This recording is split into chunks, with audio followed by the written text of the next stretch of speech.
وَأَنَّهُ هُوَ أَضْحَكَ وَأَبْكَى، اور یہ کہ وہی تمہارا رب ہے جو ہنساتا بھی ہے رلاتا بھی ہے۔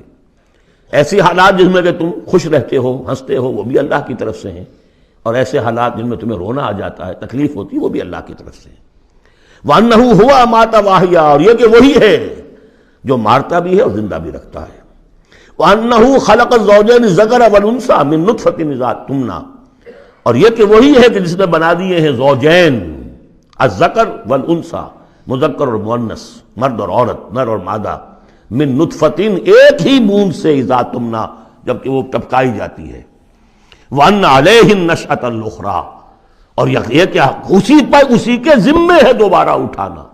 اس کو نوٹ کیجئے، ذمہ داری ہے اس کی، عَلَيْهِ النَّشْأَةُ الْأُخْرَىٰ، اس لیے کہ اگر وہ نہیں اٹھاتا دوبارہ تو نیکوکاروں پر یہ بہت بڑا ظلم ہو جائے گا، جنہوں نے یہاں بھی ہاتھ روک کر رکھے، اپنے پھونک پھونک کر قدم رکھا، چاہے روکھی سوکھی پر گزارا کرنا پڑا، کوئی حرام خوری نہیں کی، مشقت میں زندگی گزار دی۔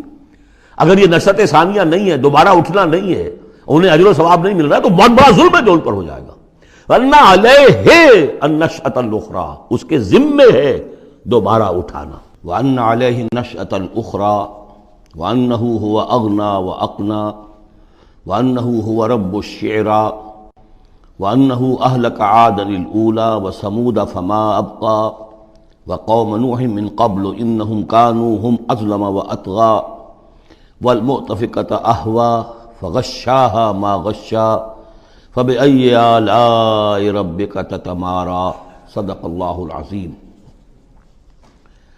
اور یہ کہ اللہ ہی کے ذمے ہے دوبارہ اٹھا دینا، اور یہ کہ اسی نے دولت دی، اسی نے خزانہ دیا، لیکن اس کے ایک معنی یہ بھی ہے کہ اسی نے جس کو بھی فقر آتا ہے اسی کی طرف سے آتا ہے۔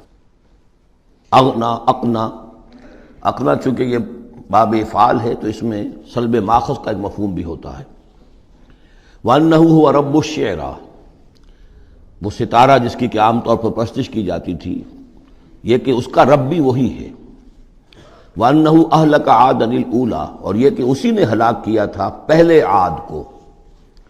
عاد وہ قوم تھی جو احقاف میں آباد تھی، جن کی طرف کہ حضرت ہود علیہ السلام مبعوث ہوئے تھے، لیکن اس کے بعد پھر جو قوم سمود وجود میں آئی، چونکہ اسی قوم عاد میں سے جو اہل ایمان تھے، اور حضرت ہود علیہ السلام انہوں نے وہاں سے ہجرت کی، اور پھر ان کی نسل سے یہ دوسری قوم جو سمود وجود میں آئی، تو اسے عاد ثانیہ بھی کہا جاتا ہے، کہ پہلے عاد وہ تھے، دوسرے یہ عاد ہیں۔ سمود کو بھی عاد ثانیہ کہا جاتا ہے چونکہ یہ انہی کی نسل تھی۔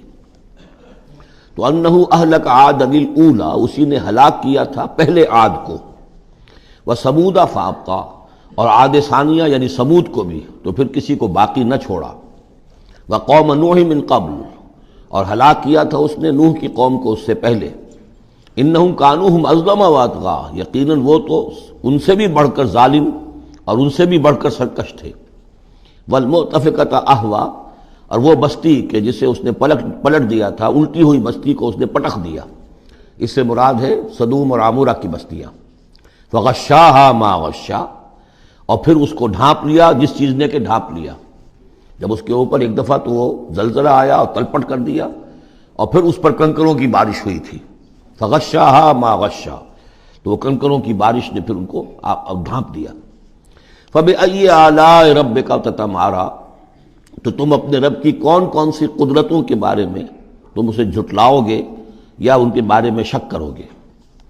ھذا نذیر من النذر الاولیٰ، ھذا یہ یعنی محمد صلی اللہ علیہ وسلم یہ بھی ایک خبردار کرنے والے ہیں، جیسے کہ اور بہت سے خبردار کرنے والے پہلے آ چکے ہیں۔ من النذر الاولیٰ، پہلے کے، نذیر کی جمع نذر۔ ازفت الازفہ، آ چکی ہے قریب وہ آنے والی۔ لیس لہا من دون اللہ کاشفہ، اور نہیں ہے کوئی اس کو کھول دینے والا اللہ کے سوا۔ اس کے یہ بھی معنی ہے کہ جیسے کشتی کا لنگر کہیں ہو تو لنگر کھول کر، لنگر اٹھا کر پھر کشتی کو روانہ کیا جاتا ہے، تو ایسے ہی وہ قیامت ابھی لنگر انداز ہے، لیکن اس کو روانہ کرنا، اسے چلانا اللہ ہی کا کام ہے جب وہ چاہے گا۔ اور یہ بھی ہے کہ اس کا علم جو ہے کہ کھول کر دکھا دیا جائے کہ وہ کب آئے گی، یہ بھی صرف اللہ کے پاس ہے، اس کے سوا کوئی نہیں ہے کہ جو بتا سکے کب آئے گی۔ افمن ھذا الحدیث تعجبون، تو کیا تم کو اس بات سے تعجب ہو رہا ہے؟ ھذا الحدیث، اس قرآن ہی کے بارے میں کہا جا رہا ہے وَتَضْحَكُونَ وَلَا تَبْكُونَ، اور تم ہنستے ہو اور روتے نہیں ہو، وَأَنْتُمْ صَامِدُونَ، اور تم خوش فیلیاں کر رہے ہو، خوش گپیوں میں لگے ہوئے ہو، فَاسْجُدُوا لِلَّهِ وَاعْبُدُوا، پس سجدہ کرو اللہ کے لیے اور اسی کی بندگی کرو، اسی کی پرستش کرو۔ اس سورہ مبارکہ میں جو زور خطابت ہے، جیسا کہ میں نے پہلے عرض کیا کہ ہم لوگ اس کا صحیح اندازہ نہیں کر سکتے۔ یہ جو عربوں کا ایک ذوق تھا، بڑے بڑے خطیب ان کے ہاں ہوتے تھے۔ خود حضور نے فرمایا ہے کہ ان من الشعر لحکمۃ وان من البیان لسحرا، بہت سے شعر ایسے ہوتے ہیں کہ جو حکمت پر مبنی ہوتے ہیں، حکمت کے خزانے، اور بہت سے بیان، بہت سے خطبے، بہت سی تقاریر ایسی ہوتی ہیں کہ جن میں جادو کا اثر ہوتا ہے۔ تو اس خطبے کے اندر جو خطابت کا جوش ہے، جیسا کہ میں نے عرض کیا، اب ظاہر بات ہے کہ وہ عرب اور خاص طور پر جو کہ پوری فصاحت اور بلاغت سے واقف ہوں وہ سمجھتے ہیں۔ لہذا اس کے بارے میں جو رائے آتی ہے وہ یہ ہے کہ آپ نے جس مجمع میں کھڑے ہو کر یہ سورت سنائی تو پورا کا پورا مجمع جو ہے دب بخود رہا، اور وہ ساکت و صامت ہو کر اس کو سنتے رہے۔ وہ کافر بھی تھے، اہل ایمان بھی تھے، بڑے بڑے دشمن بھی تھے حضور کے، لیکن یہ کہ اس کا ایسا زور تھا، اتنا اثر تھا، اتنی تاثیر تھی کہ دم بخود رہے۔ اور آخر میں جب حضور نے یہ آیت پڑھی تو سب کے سب سجدے میں گر گئے۔ البتہ بعد میں پھر انہوں نے بات بنا لی ایک، اور وہ واقعہ ہے تلقا غرانیق العلا کا۔ جب ان سے کہا گیا تم بھی سجدے میں گر پڑے محمد صلی اللہ علیہ وسلم کا یہ کلام سن کر یا قرآن ان کی زبان سے سن کر، تو انہوں نے کہا کہ ہم نے تو سنا تھا کہ اسی میں انہوں نے یہ بھی فرمایا تھا جہاں ذکر آیا ہے افرأیتم اللات والعزی ومناۃ الثالثۃ الاخری، تو وہاں محمد نے یہ بھی کہا تھا تلک الغرانیق العلا وان شفاعتہن لترتجی، یہ بڑی اونچی دیویاں ہیں، بڑی اونچے مقام والی دیویاں ہیں یہ لات اور منات اور عزی، اور یہ کہ ان کی شفاعت کی توقع ہے، شفاعت کریں گے۔ تو ہم نے چونکہ یہ آیت بھی سنی تھی، یہ بھی سنا تھا ان کے زمان سے، لہذا ہم نے سمجھا کہ بس اب جھگڑا ختم ہو گیا، اور محمد نے بھی ہماری دیویوں کو کسی درجے میں مان لیا، جھگڑا تو یہی تھا، لہذا ہم بھی ان کے ساتھ سجدے میں گر گئے۔ لیکن یہ گویا کہ ان کی سخن سازی تھی، یا یہ کہ بعض علماء کی یہ تعویل ہے کہ ہو سکتا ہے کسی شیطان نے جب کہ حضور پڑھ رہے تھے تو یہ الفاظ پڑھ دیے ہوں آواز ملا کر اور انہوں نے سنے ہوں، واللہ عالم۔